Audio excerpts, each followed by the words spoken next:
Good morning, students.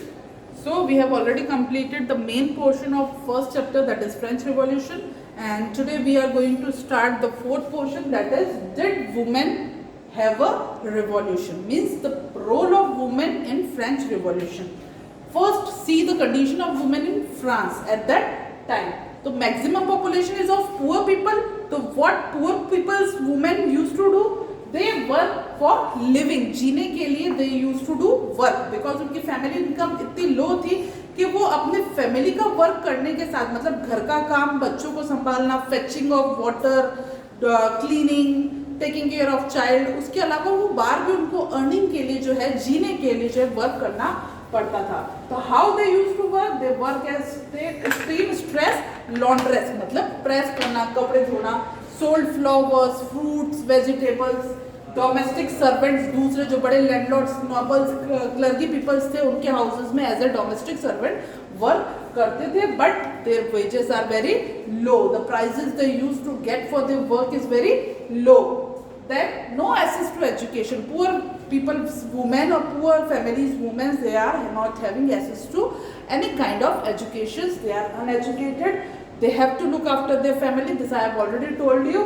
Then when this French Revolution started, now beta, these women took very active participation in the revolt. They actively participated in the revolt. Nearly they formed the 60 women's clubs. Among the 60 women's clubs, two famous clubs were there. They are Society of Revolutionaries and Republican Women. Society of Revolutionary and Republican Women. These two famous clubs were there, but totally they formed 60 clubs during the French Revolution for raising their voice, for limiting the power of the monarch, or for getting the rights in the French society. What kinds of rights they want? Women wants rights like they demanded right to vote, to be educated and hold offices. These are the demands of French women at the time. They want education, they want to work in the offices, they want right to vote. So for that they form clubs, they raise their voice in the French Revolution, and for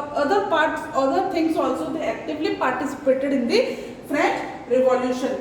but when this constitution frame, मतलब हमने पढ़ा था ना Louis 16 की power कम हो गई, और जो अपन ने वो पूरा वोटिंग का सिस्टम पढ़ा था, एक्टिव सिटीजन, पैसिव सिटीजन, तो उस समय जब वोटिंग में वुमेन्स को कहाँ रखा गया था? पैसिव सिटीजन्स में रखा गया था. तो जब ये कॉन्स्टिट्यूशन फ्रेम हुआ ना 1791 का, जो नेशनल असेंबली ने बनाया, तो women's were greatly disappointed with that constitution, because उस कॉन्स्टिट्यूशन में जो हेडिंग लिखी गई ना, वो भी ये लिखी गई कि rights of man and citizens, मतलब वुमेन का नाम भी नहीं लिया गया, and they were actively participated in the revolution. So they were disappointed by the constitution of 1791. And I have already told you that they formed their own political clubs and they started their own newspapers for participating in the this French Revolution. हालांकि जो ये government बनी, जो constitutional government बनी ना 1791 में, इन्होंने women's की लाइफ को इम्प्रूव करने के लिए कुछ प्रोविजन कॉन्स्टिट्यूशन में जरूर ऐड किए, कुछ बदलाव लाए. उनको राइट नहीं मिला, वुमेन्स को वोटिंग राइट तो नहीं मिला, पर बदलाव लाए. तो ये क्वेश्चन बनेगा कि वुमेन्स की लाइफ में क्या चेंजेस आए. फर्स्ट क्वेश्चन यहाँ पे बना कि how what was the condition of women under French revolution. Condition, तो कंडीशन ये पूरा लिखोगे आप कि they were not having access to education, they work for family, they work for living also. तो ये सारे चीजें आप कंडीशन लिखोगे. They hope the improvement, they form political clubs, ठीक है. फिर फर्दर ये पूछा जाएगा कि what are the changes introduced by revolutionary government to improve the lives of women in 1791. So this is also your homework. तो revolutionary government ने क्या किया? क्रिएशन ऑफ स्टेट स्कूल बनाए, ताकि जो है सरकारी स्कूल्स बनाएगा ताकि वुमेन्स को एजुकेशन मिल सके. और compulsory education for girls, for specially girls compulsory कर दी गई education. Then no force marriages. Earlier times में जो फोर्स मैरिजेस होती थी, फैमिली के हिसाब से गर्ल्स को मैरिज करनी पड़ती थी, तो now marriages are no long forcely done. Now registration of marriages are made compulsory, ठीक है. Then divorce is legal. If any man or female don't want to continue their relation na, so divorces are made legal. Then women are now getting training for their jobs, high collar jobs, and they are free to work as a artist. पहले उनको artist बनने के लिए allow नहीं होता था। Now they are also free to run small businesses, they are getting training for jobs, freedom to work as an artist, and they can run small businesses. These changes are brought by revolutionary government, the government that first formed in France, first time formed in France, that is 1791 by National Assembly. They don't give rights to women, no right to vote to women, but these changes are brought by revolutionary government. ठीक है, but what we discussed that after this national government, because in this only middle class or high educated people got na voting right, तो जो poor people थे they started revolting, they formed Jacobins club, और फिर एक नई government बनी थी convention. ये अपन ने डिस्कस किया था मैक्सिमिलियन रॉबिस्फियर के बारे में। तो when Maximilien Robespierre, when Jacobins government, और we can say when convention came to rule over France, they again remove all this changes that was done by the revolutionary government। वापस इन सब चीजों पे बैन लगा दी, वापस वुमेन्स की condition verse हो गई अंडर जैकोबिन्स गवर्नमेंट, क्योंकि जैकोबिन्स गवर्नमेंट वुमेन्स को किसी तरह से भी आजादी देने के खिलाफ थी। फर्दर इसमें दे रखा है कि फाइनली जो है फ्रांस की बात करें तो 200 इयर्स तक कंटिन्यूसली फ्रांस में वुमेन्स ने स्ट्रगल किया, 16th सेंचुरी से लेकर हम कह सकते हैं 19th 20th सेंचुरी तक। And finally in France women को कब अधिकार मिले? 1946। Finally in France women got voting right in 1946। अब एक नीचे ब्लू बॉक्स दे रखा है पेज नंबर 19 पर ओलंपी डी जॉर्ज के बारे में। इंपॉर्टेंट है, ये भी नोटबुक में करना है कि what was the role of Olympe de जॉर्ज, या हु वाज ओलंपी डी जॉर्ज। तो ये एक रिवॉल्यूशनरी थी, फ्रांस वुमेन्स रिवॉल्यूशनरी थी, जिन्होंने जब वो कॉन्स्टिट्यूशन बना था ना 1791 में, जिसमें वुमेन्स को राइट नहीं मिला इतना एक्टिवली पार्टिसिपेट करने के बाद भी, तो जब वो बना कॉन्स्टिट्यूशन तो इन्होंने वॉइस रेज की, एक्टिवली जो है गवर्नमेंट के खिलाफ आवाज उठाई। फर्दर जब 1793 में रॉबिस्फियर गवर्नमेंट आई और उन्होंने इन चीजों को भी बंद कर दिया, तो फर्दर उन्होंने रिवॉल्ट किया था। फाइनली रॉबिस्फियर गवर्नमेंट ने उनको पकड़ा, जेल में डाला और षड्यंत्र के ट्रेजर का इल्जाम लगाते हुए उनको देश से निकाल दिया गया, एग्जीक्यूट कर दिया गया। तो this was the role of France in women. Now we are moving to next topic, that is the abolition of slavery. So the abolition of slavery, this abolition of slavery is one of the greatest achievement of Jacobinism, Jacobin club, Maximilian Robespierre। जब पूरे peoples के पास power आई थी ना, convention बना था, तो convention का सबसे बड़ा अचीवमेंट, बाकी तो मैक्सिमिलियन रॉबिस्फियर ने कोई भला नहीं किया था, जो सबसे बड़ा अचीवमेंट था वो था उस पीरियड का 1793-94 का, that is abolition of slavery. Now what is slavery and how it is done? Slavery बेटा पुराने टाइम में क्या था, लोगों को जो है प्लांटेशन के लिए या लेबर वर्क के लिए जो है बेचा और खरीदा जाता था इंसानों को, तो that was slavery. Now how it is done, ठीक है। तो अपन अभी एक चैप्टर पढ़ रहे हैं फ्रेंच रिवॉल्यूशन, फ्रेंच के बारे में, जो कि यूरोप की एक जो है कंट्री है फ्रांस की। तो फ्रांस के लोग क्या होते थे, बड़े बड़े जो क्लर्की और नोबल पीपल जो जमींदार होते थे ना, अब फ्रांस में उस समय डिमांड होती थी टबाको की, टी की, कॉफी की, इंडिगो की, और ये सब प्रोड्यूस होती थी चीजें कैरेबियन कंट्री में। कैरेबियन कंट्री अपन कह सकते हैं अमेरिकन कंट्रीज की 3 स्टेट्स थी, 3 जगह थी, मार्टिन क्यू, गुंडोलोप और सैन डोमिंगो। ये तीनों प्लेसेस थी अमेरिका की, या इनको अपन कैरेबियन कंट्री भी कह सकते हैं। यहाँ पे मैक्सिमम ये जो 3 जगह थी ना, ये सप्लायर थी टबाको की, टी, कॉफी, इंडिगो, जो सारी कैश क्रॉप, जो कि पूरे ओवरऑल यूरोप और इंग्लैंड की जो डिमांड थी ना, वो कहाँ से फुलफिल होती थी? अमेरिका से, कैरेबियन कंट्रीज से फुलफिल होती थी। और जो यूरोप और फ्रांस का जो क्लाइमेट अपन कह सकते हैं एटमॉस्फेयर कहते थे, that was not good for growing all this cash crops, but they need this cash crop, उनको जरूरत थी बट वो ग्रो नहीं कर पा रहे थे, तो उनकी डिमांड कहाँ से फुलफिल होती थी? अमेरिका से। अब यूरोप से अमेरिका वो अपने वर्कर्स भेजेंगे तो दैट इज नॉट लॉजिकल, महंगा, और कोई जाना भी नहीं चाहता था, ठीक है। यूरोप से कोई भी लेबरर इतना दूर जो है अमेरिका में काम करने नहीं जाना चाहता था, स्लेव्स की कमी, लेबरर्स की कमी। अब इन यूरोपियंस ने क्या किया था, इन कैरेबियन कॉलोनीज में अपनी जो है लैंड खरीद ली थी, अपनी खुद की कॉलोनीज अमेरिका में जाके बना ली थी, क्योंकि यहाँ की क्लाइमेट बहुत ज्यादा अच्छा था फॉर ग्रोइंग कैश क्रॉप। तो यूरोप के जो बड़े बड़े प्लांटेशन ओनर्स है ना बेटा, उन्होंने अमेरिका में अपनी खुद की कॉलोनीज खरीद ली थी। बट उन कॉलोनीज में लेबर की जरूरत होती थी, स्लेव्स की जरूरत होती थी। तो वो कौन फुलफिल करता था?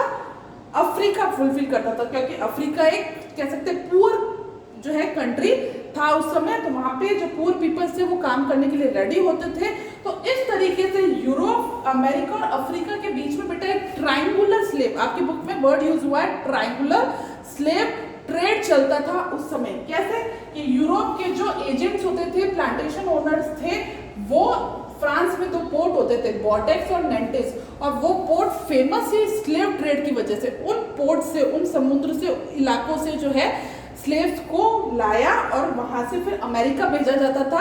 उस जगह को स्लेव ट्रेड के लिए वो जो जगह थी, वो दोनों पोर्ट्स थे, वो बहुत फेमस थे। और ये मैप पर्पज से बहुत ज्यादा इंपॉर्टेंट है। फ्रेंच का मैप आता है एग्जाम में एवरी ईयर, और उसमें आपको आइडेंटिफाई या मार्क करने के लिए दिया जाता है बॉर्डेक्स और नेंटिस कहाँ है। वो फर्दर जब स्कूल खुलेंगे तब मैं आपको करवाऊंगी बेटा बाद में। तो यूरोप के जो 2 पोर्ट्स थे, बॉर्डेक्स और नेंटिस, वहां से एजेंट्स जो प्लांटेशन ओनर्स के थे वो जाते थे सेल करके अफ्रीका। अफ्रीका में जो लोकल चीफ्टेंस होते थे, जो स्लेव्स बेचते थे बड़े बड़े लोग, वो स्लेव्स की वहां पे बोली लगती थी बेटा, उनकी बॉडी के हिसाब से, उनकी हेल्थ के हिसाब से कि कौन ज्यादा जो है काम कर सकता था, तो रेट्स लगती थी। यहाँ से जो है खरीदे जाते थे, फिर उनको चैनों में बांधकर और वॉइस के थ्रू, सी रूट के थ्रू 3-3 महीने लग जाते थे यहाँ से यहाँ वापस पहुंचने में। 3-3 महीने तक उन बेचारों को जंजीरों में बांधकर ले जाया जाता था, पहले यहाँ पे, फिर यहाँ से इनको वापस भेजा जाता था अमेरिका में, जहाँ से वो ग्रो करते थे। तो इस तरीके से यूरोप से अफ्रीका, अफ्रीका से वापस यूरोप, यूरोप से अमेरिका, इस तरीके से ट्रायंगुलर स्लेव ट्रेड चलता था। इंसानों को, स्लेव्स को बेचा खरीदा जाता था, तो इसको बोला जाता है स्लेव ट्रेड। अब जब लुइस 16 थे ना, उन्होंने इस चीज को कभी अगेंस्ट नहीं किया। This slave trade was started in 17th century, और टिल 18th सेंचुरी इसके खिलाफ कोई वॉइस रेस करने वाला नहीं था। क्यों नहीं था? क्योंकि लुइस 16 किसके फेवर में थे? क्लर्की और नोबल पीपल, रिच पीपल, ज्यादातर उनको जो सपोर्ट था उन्हीं लोगों का था। और रिच पीपल्स की क्या होती थी? जमीनें होती थी, वो खुद प्लांटेशन ओनर्स होते थे। अब अगर वो अपने लोगों के खिलाफ चला जाएगा तो उसको सपोर्ट कौन करेगा? तो सारे रिच पीपल्स क्या थे? उनकी खुद की जमीनें थी, प्लांटेशन ओनर थे, तो वो खुद भी स्लेव ट्रेड में इन्वॉल्व थे। तो लुइस 16 ने अपने रीजन में कभी इसके खिलाफ आवाज नहीं उठाई। लुइस 16 को हटा के कौन आई थी? नेशनल असेंबली आई थी। ध्यान है, कॉन्स्टिट्यूशनल मोनार्की आई थी 1791 में, रिवॉल्यूशनरी गवर्नमेंट।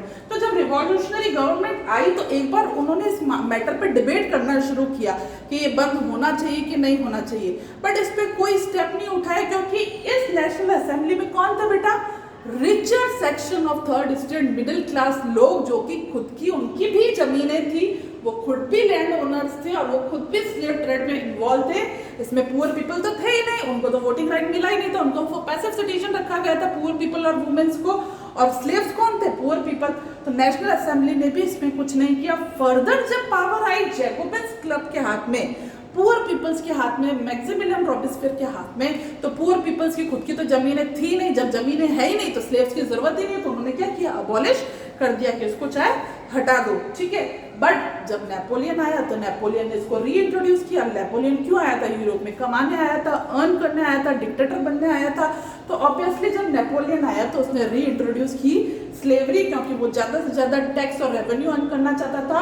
और जो बड़े मर्चेंट्स और बिजनेसमैन थे, उनका डिमांड थी कि हम रेवेन्यू तभी दे पाएंगे जब स्लेव ट्रेड को रीइंट्रोड्यूस किया जाएगा। तो Napoleon reintroduce the slave trade. और फाइनली ये हम कह सकते हैं ओवरऑल यूरोप से, फ्रांस से इसको अबॉलिश किया गया 1848 में। इतने लंबे समय तक स्लेव ट्रेड आता जाता रहा। These slaves are also called, African peoples are also called as Negroes. Negroes क्यों? क्योंकि ये बहुत ही डिटोरेटेड और लो टर्म होती है, जैसे अपन लोग बोलते हैं कि भंगी और इस तरीके से बेटा।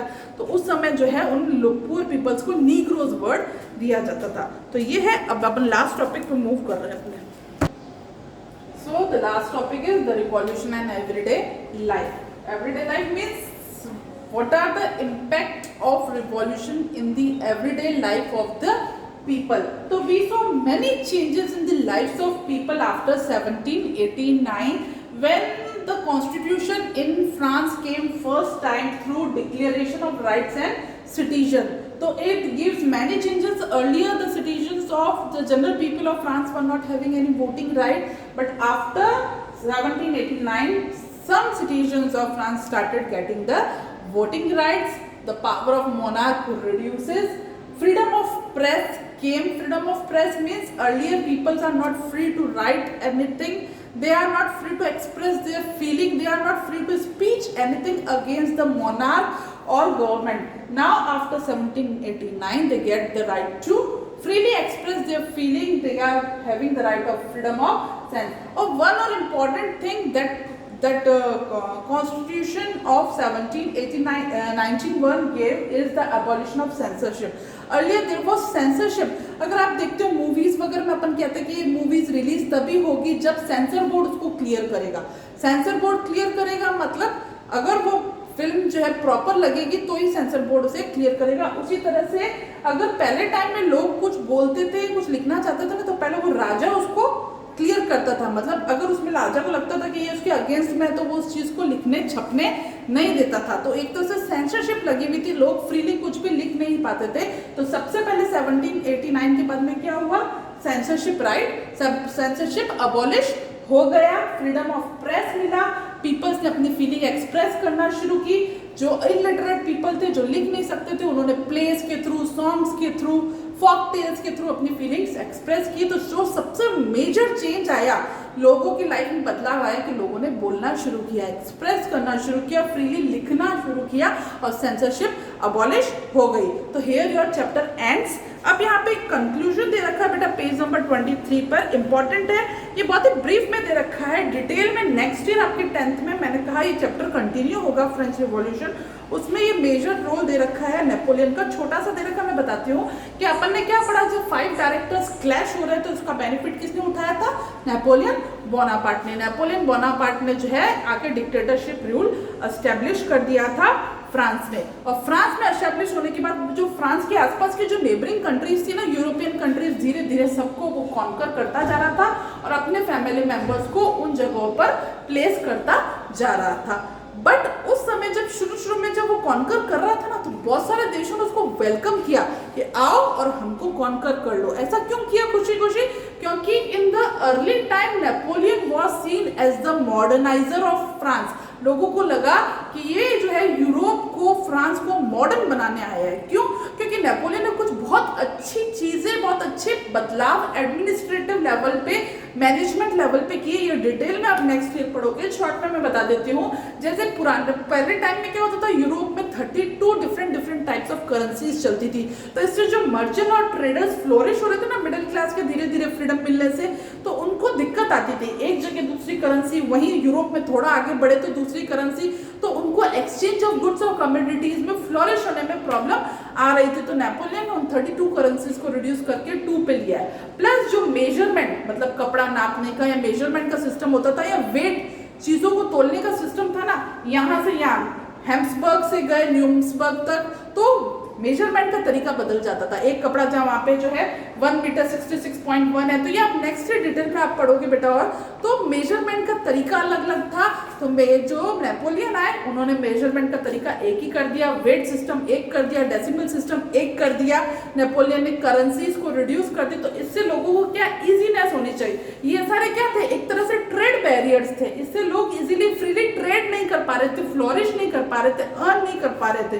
तो नेपोलियन ने लोगों को चांस दिया कि वो फ्रीली फ्लोरिश करे. ठीक है, तो ऐसे लोगों को क्या लगा कि ये तो नई चीजें, अच्छी चीजें, मॉडर्न चीजें बता रहा है, मॉडर्नाइज कर रहा है. तो शुरू में जब वो कॉन्कर करने जा रहा था ना यूरोप को, तो many countries welcomed him because they saw Napoleon as a moderniser of France. दूसरी चीज नेपोलियन ने क्या किया, पहले जो प्राइवेट प्रॉपर्टीज होती थी, जमीनें किसकी थी, नॉबल्स और क्लर्गी की होती थी. पुअर पीपल्स को जमीन रखने का अधिकार नहीं होता था, खुद की प्राइवेट प्रॉपर्टी बनाने का अधिकार नहीं होता था. तो free to have private property ये नेपोलियन ने किया. फिर धीरे धीरे क्या है, लोग जो मॉडर्नाइजर समझ रहे थे, जो उसको वेलकम कर रहे थे, नेपोलियन की इमेज टर्न हो गई। क्यों? कि एक्चुअल में वो क्या करने आया था, खुद का बेनिफिट करने आया था। वो एक डिक्टेटर था, वो एक तानाशाह था बेटा। तो वो अल्टीमेटली लोगों को चांस क्यों दे रहा था ग्रो करने के लिए, क्यों अमीर बनने दे रहा था, ताकि बाद में उनसे बहुत ज्यादा रेवेन्यू कलेक्ट कर सके। और फिर उसने क्या किया, फोर्सफुली काफी लोगों को अपनी आर्मी में भी भर्ती किया, उनकी विल के खिलाफ। क्यों? क्योंकि उसको दूसरे यूरोप को भी कॉन्कर करना था। धीरे धीरे जो एक मॉडर्नाइजर था फ्रांस का, वो एक क्रूअल डिक्टेटर के रूप में कन्वर्ट हो गया। और finally he was defeated by some high powers, यहाँ अपन कह सकते हैं royal power of Europe, that is Austria, Prussia, Great Britain ने वाटरलू में जो है नेपोलियन को हरा दिया 1815 में। He came to France in 1804 and he was finally defeated from France in 1815. तो here your chapter ends. But हम ये देखेंगे कि फ्रेंच रिवॉल्यूशन जो था, जो खत्म हो गया, बट जो आइडियाज आए फ्रेंच रिवॉल्यूशन से बेटा, लिबर्टी, इक्वालिटी, फ्रेटर्निटी के, legislative executive form of government के जो फिलोसोफर्स ने दिए, वो हम कहेंगे वो सिर्फ यूरोप में नहीं, other parts of other countries of world में भी फ्रेंच ने जो है लोगों को बहुत ज़्यादा इंस्पायर किया। हमारे देश पे, इंडिया पे जब ब्रिटिशर्स रूल करने आए तो हमने फ्रेंच से इंस्पायर होकर कि फ्रेंच ने कैसे अपने राजा के खिलाफ आवाज उठाए।